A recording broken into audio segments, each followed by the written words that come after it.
Por isso a gente já também chamou, viu, Pedro, aqui no estúdio, o Gabriel Monteiro, nosso analista de economia. Tudo bom, Gabriel? Bom dia. Tudo certo, ótimo dia a você, Carol, Pedro, que está lá de Brasília, cobrindo tudo que vai acontecer nessa semana, talvez um anúncio deste programa e para todo mundo que está nos assistindo também. Pois é, a gente vai colhendo aqui as informações, né, Gabriel? Pelo que já sabemos agora desse programa chamado aí de Desenrola 2.0, da forma como está, ele resolveria esse problema dos endividados no Brasil? Porque a gente está acompanhando aí recorde atrás de recorde. Exatamente, resolve parcialmente, é um alívio imediato, é talvez um analgésico para a gente parar de sentir dor agora, como já foi anteriormente. Teve um desenrola, esse é o 2.0, teve o 1.0 em 2023. À época, o número de endividados, de número de pessoas físicas endividadas no Brasil era de cerca de 72 milhões e hoje é de quase 82 milhões. Ou seja, nós já tivemos um programa de renegociação de dívida e agora estamos no recorde histórico.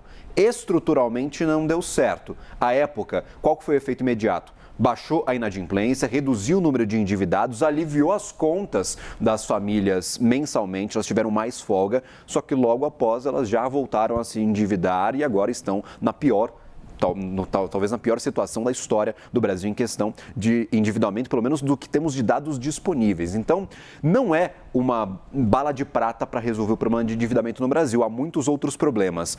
Taxa de juros estruturalmente alta, a gente tem taxa de juros em média de 2 dígitos, acima de 10% neste século para o Brasil. Ou seja, é um problema que não vem de hoje, é um problema arrastado do país. Há um problema com garantias, o governo está tentando endereçar essas questões, já trouxe vários avanços em relação a garantias recentemente. Há um problema, por exemplo, de competição de quem vai tomar crédito com o governo, porque o governo também precisa de muito crédito, que vai se endividando cada vez mais. O governo paga bem, paga 15% ao ano para essa taxa de juros sem risco algum. Para você ceder crédito para a pessoa física, você vai ter que cobrar muito mais do que esses 15%. Então, há problemas estruturais que levam o brasileiro a se endividar. Também a questão da educação financeira. O próprio Banco Central traz este tema à tona, dizendo que há um problema da interpretação do brasileiro em relação ao crédito. Como que o brasileiro utiliza o crédito no seu dia a dia. A maior parte das pessoas aqui no Brasil paga taxas de juros que superam 100%. Então, estes são os problemas estruturais.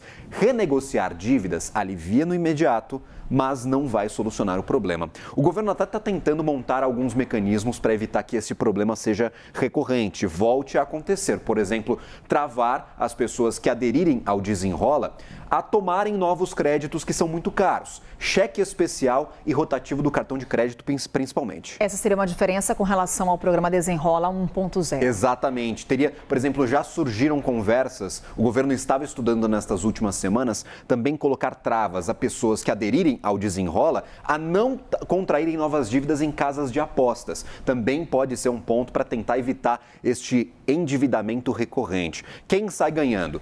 O governo eleitoralmente, porque se você reduzir a dívida das pessoas com descontos que sejam de 20% a 90% e aliviar o orçamento dessas famílias, você pode ter uma sensação de melhora econômica em ano eleitoral. E os bancos que vão receber possivelmente crédito tributário para dar esses descontos e garantia do governo utilizando fundos públicos para essas dívidas que são muito arriscadas. Então o banco vai limpar o orçamento, vai ficar bem na fita, vai ganhar um dinheiro, vai renegociar essas dívidas e, eventualmente, no futuro vai ceder mais crédito, vai ficar com balanço pesado. É um incentivo muito perverso que estes programas de renegociação de dívidas causam aqui no Brasil. Agora tem setor reclamando, porque a gente está falando sobre essa possibilidade de uso do FGTS. Exatamente. Fundo de Garantia do Tempo de Serviço normalmente é utilizado para financiamento de imóveis. Então, o setor imobiliário está reclamando bastante de um desvirtuamento deste fundo para cobrir estas dívidas.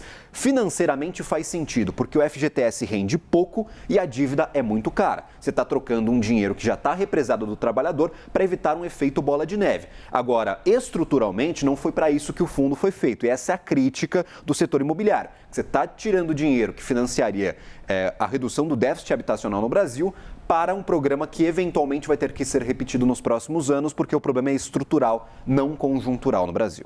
Vamos, então, acompanhar as movimentações lá em Brasília para conhecermos mais detalhes sobre esse programa Desenrola 2.0, que deve ser apresentado hoje pelo ministro da Fazenda ao presidente Lula.